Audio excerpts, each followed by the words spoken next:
O sonhado dólar abaixo de R$5 parece ter ficado para trás. Pelo menos é o que a gente vê desde setembro, quando o dólar rompeu essa barreira e segue sua trajetória de alta, batendo o maior patamar desde março de 2022. No momento que eu gravo esse vídeo, está em 5,15. E se há alguns meses, lá em julho, quando o dólar bateu 4,73, sua mínima do ano, nós vimos manchetes de um possível dólar a 4,50, até menos do que isso, 4,40 segundo o Goldman Sachs, agora o cenário parece ser oposto, com o dólar subindo. Mas será que essa subida do dólar em relação ao real, ela é culpa nossa por motivos internos ou está acontecendo no mundo inteiro? E se for isso, por que está acontecendo e quais são as consequências? É sobre isso que falaremos no vídeo de hoje.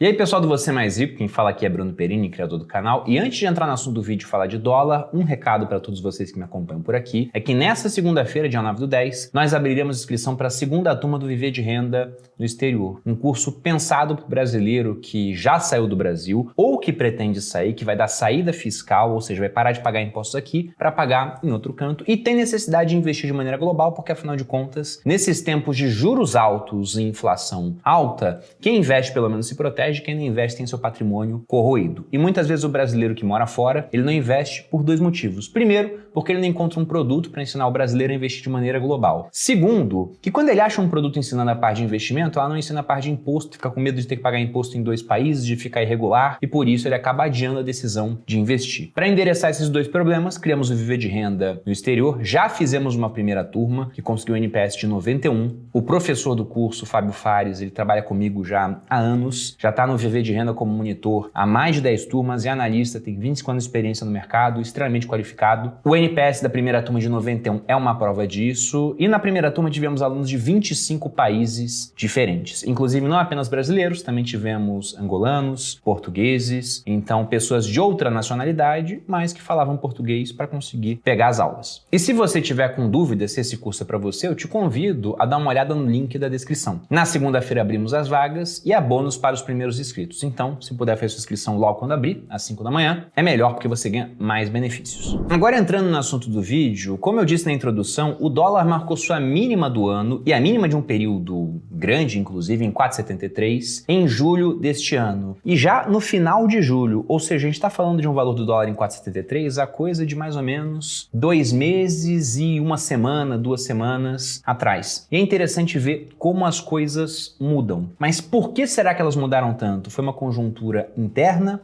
ou foi uma conjuntura externa? Bom, logicamente, há fatores internos envolvidos. Aqui no Brasil a gente tem um risco fiscal relevante, o governo está gastando mais. Temos que pensar também na questão dos juros. Veja que não é uma coincidência que o dólar marcou sua mínima em julho. E o que tivemos logo no começo de agosto, no dia 2, dia do meu aniversário, início do ciclo de queda dos juros, com o Copom cortando em meio ponto percentual a taxa Selic. Mais meio ponto depois de 45 dias, mais expectativa de mais meio ponto na próxima reunião. Ou seja, o nosso juro por aqui está diminuindo. E enquanto isso, o que está acontecendo com o juro americano? Ele está aumentando. E os juros americanos, eles mandam no mundo. Diria até que esse movimento iria acontecer do dólar se valorizando contra o real, ainda que nossa taxa de juros se mantivesse inalterada. Talvez com uma valorização menor, mas alguma coisa iria acontecer. No momento que eu gravo esse vídeo, se a gente pega desde essa mínima até o patamar atual, a gente está falando de um dólar saindo de 4,73 para 5,15. Essa variação daria quase 9%, 8,8 e alguma coisa. Só que o ponto interessante é que quando a gente fala dessa variação do dólar, eu não estou falando apenas de juros curtos, como por exemplo a nossa Selic, a Fed Funds Rate americana, que nesse momento está na casa de 5,25, 5,5. E até por isso que eu disse que ainda que nossa Selic se mantivesse inalterada, provavelmente esse movimento iria acontecer. Porque a alta de juros que a gente está vendo lá fora agora com bastante força, não é desse juro curto, que pode mudar a cada 45 dias, mas sim das taxas de juros mais longas. E se a gente olha esse movimento das taxas longas, ele começou ali ao redor de julho e agosto, quando tivemos uma miríade de acontecimentos, como por exemplo aquele quase calote na dívida pública, porque vamos lembrar que lá fora eles têm um teto para o valor da dívida, então o Congresso teve que aumentar uma expansão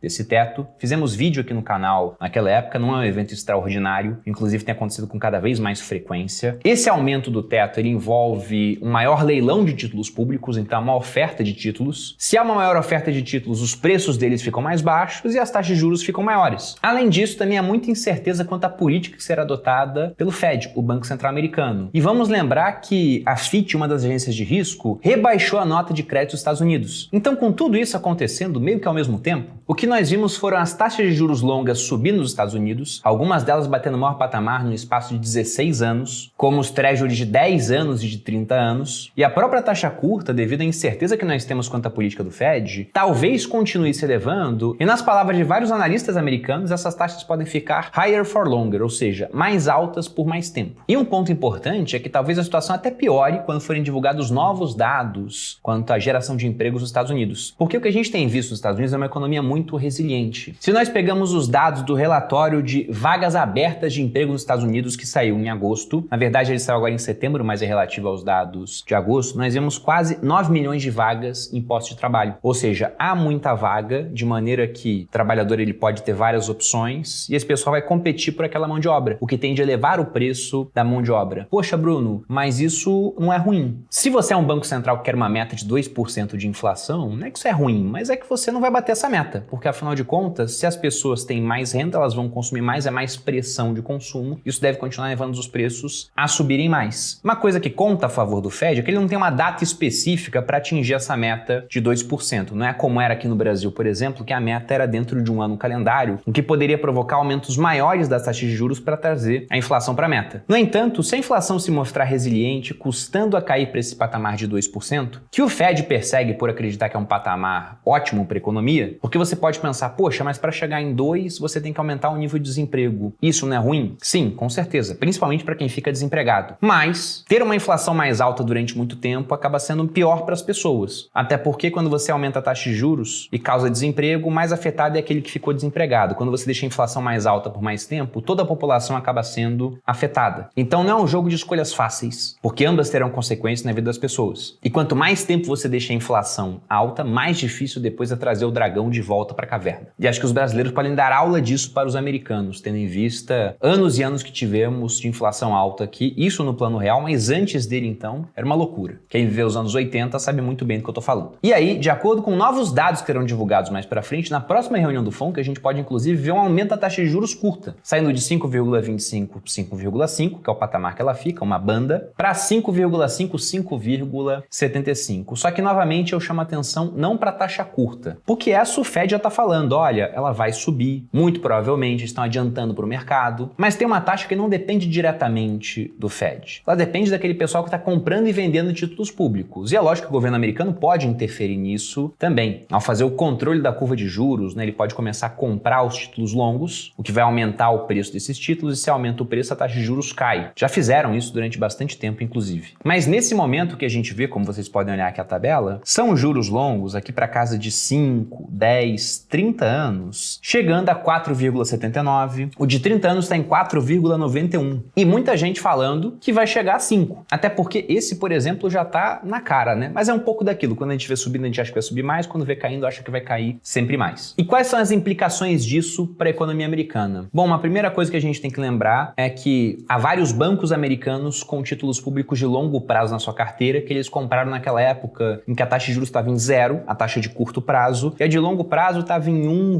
alguma coisa, uma taxa bem baixinha. E aí, para não ganhar 0, o pessoal comprava títulos longos para ganhar 1%. Só que essa taxa saiu de 1% para 4%. E quando a taxa sobe, o preço do título cai. Então, vários bancos estão com prejuízos de marcação a mercado. E nesse ano a gente vê alguns bancos quebrando por conta disso. Será que mais bancos irão quebrar? Não sei. Porque vamos lembrar que o Fed também falou, ninguém mais quebra aqui, e se quebrar a gente ressarce todo mundo, como foi no caso do Silicon Valley Bank. Mas é algo para estarmos de olho. Um segundo ponto é quanto à própria questão do refinanciamento da dívida americana. Hoje os Estados Unidos convive com uma dívida em relação ao seu PIB de 112%. E vamos lembrar que dívidas devem ser olhadas assim. Porque se eu falo para você, uma dívida de $1 trilhão é uma dívida grande? Bom, depende, né? Quem fez essa dívida? Foi uma pessoa física? Com certeza é muito grande. Foi o Suriname? Com certeza é muito grande. Foi a economia americana? Seria uma dívida bem pequena comparada ao PIB que eles têm. Agora, a dívida que ele já tem na casa de 33 trilhões de dólares, bom, essa é grande, inclusive em comparação ao seu PIB. E uma coisa também que chama atenção é que essa dívida ela vem aumentando uma velocidade cada vez mais rápida. Seja por conta dos déficits públicos, ou seja, o que os Estados Unidos arrecadam é menos comparado ao que eles gastam, seja até pelo serviço da dívida que está mais alto agora, afinal os juros estão maiores. Inclusive, veja essa imagem que eu peguei lá no Market Sentiment. Aqui eles colocam a evolução da dívida pública americana ao longo do tempo, mas o que chama mais atenção é quanto tempo foi necessário para acrescentarmos mais 10 trilhões de dólares de dívida. Então, de 0 para 10 trilhões demorou mais de 50 anos. De 10 para 20, 9 anos. De 20 para 30, 5 anos. E agora, no espaço de um ano, já saímos de 30 para 33. E o ano ainda não acabou, o déficit continua aumentando e os juros também estão maiores. Inclusive, lá fora a gente já está vendo o fenômeno da inversão da curva de juros há um tempo. O que é essa inversão da curva de juros? Geralmente, quando você vai emprestar dinheiro, se você empresta para a mesma pessoa no curto prazo ou no longo, você vai cobrar taxas diferentes. Se você vai emprestar para o seu primo dinheiro para receber daqui a um ano, talvez você nem coloque juros. Se fosse para receber daqui a 10, você colocaria alguma taxa de juros. Se fosse para receber daqui a 30, colocaria juros maiores. Afinal de contas, em 30 anos muita coisa pode acontecer, seu primo pode morrer. Em 10 anos muita coisa pode acontecer, porém menos do que em 30. Em um ano pouca coisa pode acontecer. Ou seja, o normal é que você tenha uma curva de juros com uma inclinação positiva. Aqui você tem uma taxa, por exemplo, 2%, aqui está 5%, aqui está 7%. Ou bem mais alto do que isso pensando na economia brasileira. Essa é uma curva de juros saudável. O que é uma curva de juros invertida? É o que a gente vê hoje na economia americana. A taxa curta no patamar de mais ou menos 5%, né? A Fed Funds Rate variando naquela banda, e a taxa longa mais baixa do que a taxa curta. Por que isso acontece? Bom, nós elevamos muito a taxa curta, que estava em 0 para conter a inflação, e a taxa longa já está mais baixa, pensando que, olha, vamos conter a inflação, no futuro a inflação vai ser mais baixa, precisaremos de juros mais baixos. Só que agora essa taxa longa está aumentando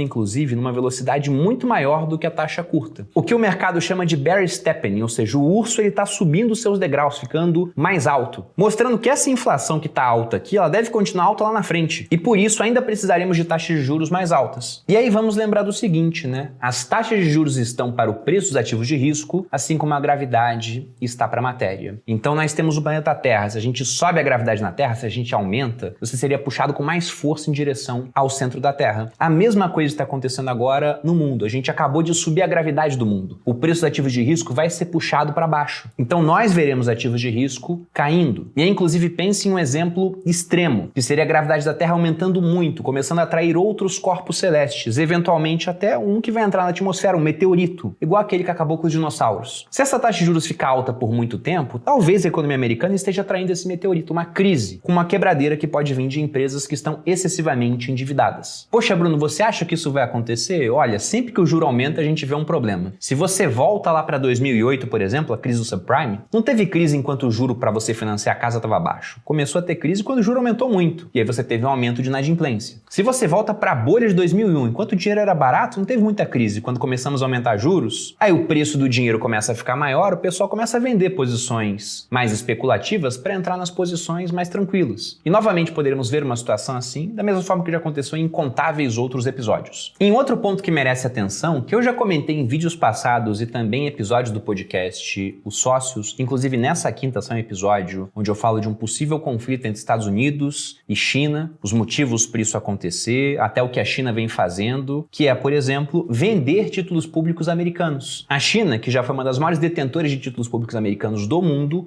não para de vender esse negócio, como você pode ver nesse gráfico. Eles estão com o menor volume de títulos públicos na sua reserva desde 2009. Nesse momento, aí na casa de 822 bilhões de dólares. E aí você pensa, por que a China está vendendo título público americano? É porque ela está vendo esse movimento de desvalorização dos títulos, já que as taxas estão subindo, e prefere vender esse título antes que a taxa suba mais. Inclusive, a China provavelmente está tendo prejuízo com isso, porque ela ficou comprando durante anos enquanto a taxa estava em 0 na parte curta, em 1% na parte longa, e agora está vendendo com uma taxa em 4%. Então estão tendo prejuízo. Ou será que eles estão fazendo isso até para se preparar para um possível conflito? Porque já viram o que aconteceu com a Rússia, que ao invadir a Ucrânia teve seus dólares confiscados. A resposta eu acredito que a gente terá com o tempo. Mas o ponto é que esse é um outro movimento que constitui também um elemento para que a gente veja essa subida das taxas de juros. Afinal de contas, se há muita oferta de título público, se aquilo está muito abundante, o preço fica mais baixo, e se o preço fica mais baixo, a taxa de juros fica mais alta. Bom, e qual é a consequência desse movimento acontecendo com os juros americanos? Pense sob a ótica de investidor global. Vários de vocês, inclusive, são investidores globais, aqueles que não são, eventualmente, conforme forem ganhando conhecimento, crescimento vão se tornar. Mas o investidor global está sempre atrás de um retorno ponderado a um certo nível de risco. E quando ele vê que um ativo praticamente, entre aspas aqui esse praticamente, mas livre de risco, porque está emprestando dinheiro para o dono da máquina de imprimir a moeda mundial e dono também da maior força armada do mundo, da maior máquina de matar que existe, que é o governo americano, simplesmente começa a falar, não, você pode comprar títulos aqui de longo prazo que eu vou te pagar variação do dólar mais praticamente 5%, esse investidor começa a olhar para o que tem em volta e ver, tem alguma coisa com menos risco me dando tanto retorno assim? Se ele vai e olha para os títulos públicos brasileiros de longo prazo, aqui você pode comprar título público pagando quase IPCA mais 6%.